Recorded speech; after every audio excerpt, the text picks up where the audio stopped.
We're at 38th in Chicago, right where George Floyd lost his life. The police chief showed up here. Chief, you came here to do what? We watched you walk up to this memorial. What did you come here to do today? I came to pay my respects to Mr. Floyd, and I came to just offer prayer for his loved ones, his family, and our community that's hurting. I grew up about a block from here, and this has been so impactful for me, for this department, but for our city. But I also wanted to be in a space where people who love Mr. Floyd, I wanted to be in a space where people are talking about how do we heal and how do we move from this.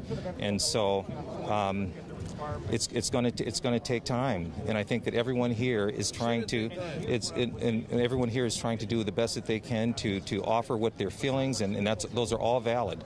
But I just needed to be here in this space today, and offer my respects. Let me ask you about what happened with Officer Derek Chauvin.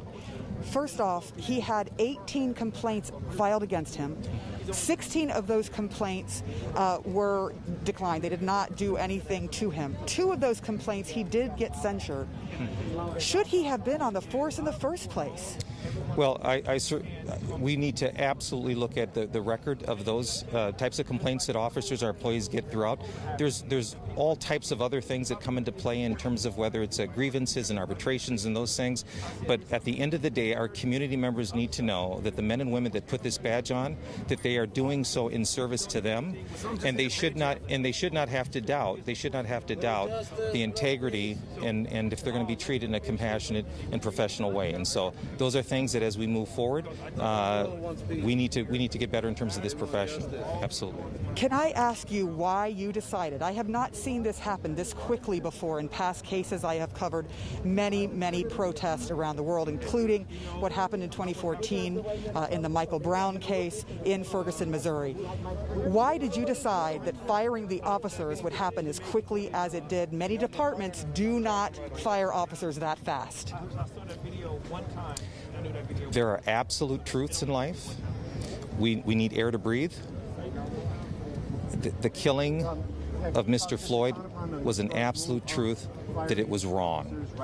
And so it did not I did not need days or weeks or months or processes or bureaucracies to tell me that what occurred out here last Monday, it was wrong. I want to ask you what you thought when you saw the video that we all saw of Mr. Floyd on the ground, his face smashed into the ground, gulping almost like a fish out of water, with Chauvin's knee on his neck for more than 7 minutes. What did you see? What did that do to you as the chief, seeing your officer on top of this man? There was a visceral reaction. I will just say that I was emotional. Shortly after I saw that, I put a call out to our local black ministers, activists, and leaders. We met that morning, and I will tell you that it was, and I asked them to start with prayer, because that's what we needed, and that's what I needed. And so it was an emotional reaction that I've never experienced in my career. Never experienced in my career.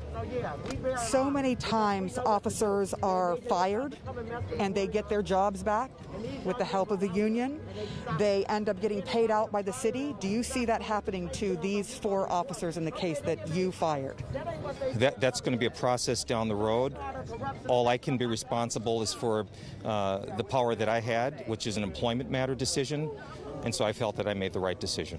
Why did you fire them, though? Was this an absolute violation of guidelines and policy? In my mind, this was a violation of humanity. This was a violation of the oath that the majority of the men and women that put this uniform on, this goes absolutely against it. This is contrary to what we believe in. And so, again, what occurred to me, it was an absolute truth that it was wrong. Period. The Floyd family happens to be on live with us, talking to Don Lemon. Is there anything that you would like to say to this family who is in utter despair and grief right now? I would say to the Floyd family that I'm absolutely devastatingly sorry for their loss. And if I could do anything to bring Mr. Floyd back, I would move heaven and earth to do that. So I'm very sorry. I'm very sorry. Thank you so much. I appreciate your time, Chief. I appreciate it tonight. You know, people, you heard the Chief and you saw the Chief take his hat off. Sir, take his hat off. Will you call off the National Guard from and this site tonight? say that he absolutely is sorry for what happened. Sarah, can you do me a favor? To can George you get Floyd? the Chief? Is there any way you can get the Chief back? He said that to the family. Yes, I can, Dawn. Yes. Because I think I would. Is there something you'd like me to ask? Yes. Yeah, I think the family may have a question or two for him. If the family wants to ask a question, please. Yeah. I'll turn around. You tell me the question, and I will turn to him and ask whatever you want. I hate to cut you whatever off the Floyd family would like me to ask. Philonis, no, absolutely. You have a question for the Chief?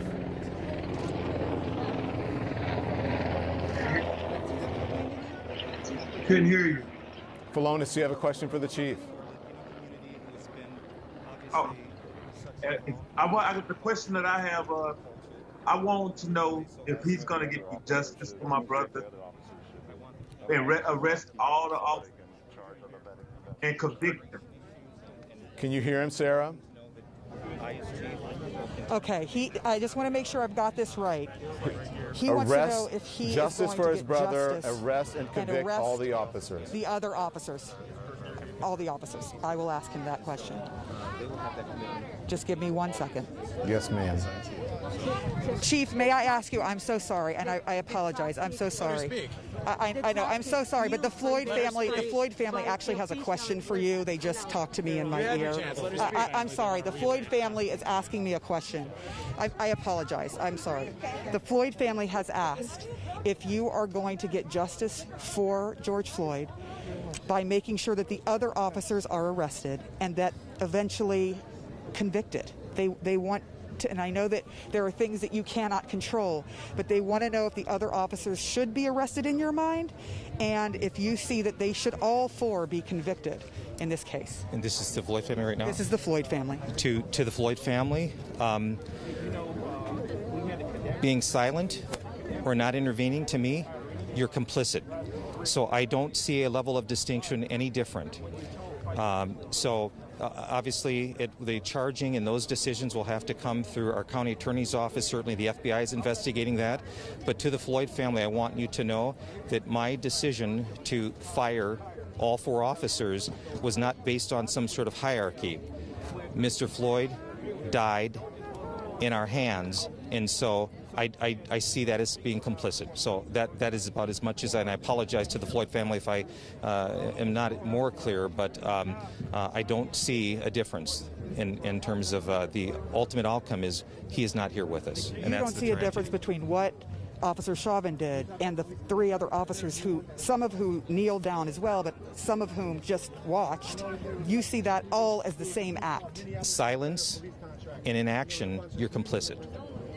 You're complicit. If there were one solitary voice that would have intervened and act, that's what I would have hoped for. Unfortunately, that's what you would have expected from your officers, yes? Absolutely, and that did not occur. So to the Floyd family, I hope that's my response. Yeah. All right. Thank you so much, do you have Chief. another question? What's your response? What's your response to Philonis? They arrest guys every day. They had enough evidence to fire them, so they have enough evidence to arrest them. I don't know who he's talking to, but I need him to do it because we all are listening. Black Lives Matter. Sarah,